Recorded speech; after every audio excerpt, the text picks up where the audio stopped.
The notification is out और अब सबके दिमाग में बस एक ही चीज़ है कि मेरे स्टेट में वैकेंसी कम है तो किसी और स्टेट से अप्लाई कर सकते हैं। देखो, पॉइंट ये नहीं है कि किसी स्टेट में जाकर के एग्ज़ाम दे सकते हैं या नहीं दे सकते हैं। पॉइंट ये है कि उस स्टेट में जाकर के अच्छे से एग्ज़ाम दे दो तीन चीज़ें ध्यान रखनी पड़ेंगी। अगर आप किसी और स्टेट से फॉर्म फिल कर रहे हो तो आपको वहाँ ट्रैवल करके जाना है, ठीक है।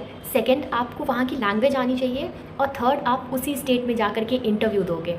तो देखो, इन सब के साथ में है कि आप ट्रैवल करोगे तो आपका माइंड मेंटली एग्जॉस्ट हो जाता है, काफ़ी हद तक एग्जॉस्ट हो जाता है और वो थकान जो होती है ना, उसमें एग्ज़ाम लिखना पड़ेगा आपको।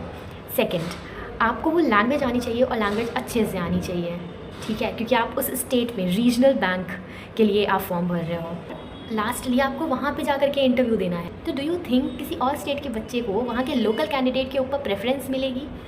तो ये सारी चीज़ें हैं, आपको मेंटली प्रिपेयर होना पड़ेगा।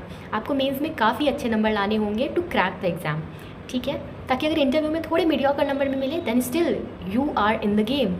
तो डिसाइड वेरी वाइजली कि आपको जाना है, आपको वहाँ जा कर के एग्ज़ाम देना है कोई और स्टेट में, या अपने स्टेट में रह करके थोड़ा अच्छे से, थोड़ा ज़्यादा मेहनत करके अपने स्टेट से एग्ज़ाम क्वालिफाई करना है। एंड ऑफ कोर्स लोग करते हैं एग्ज़ाम क्रैक किसी और स्टेट से जाकर भी, बट ये कुछ पॉइंट्स हैं जो आपको अपने दिमाग में रखने पड़ेंगे।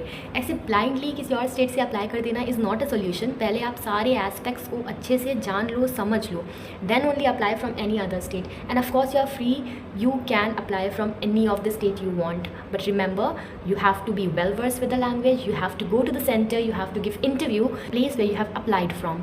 So yeah, I hope I have cleared all the points, and yeah, decide wisely. Okay, bye.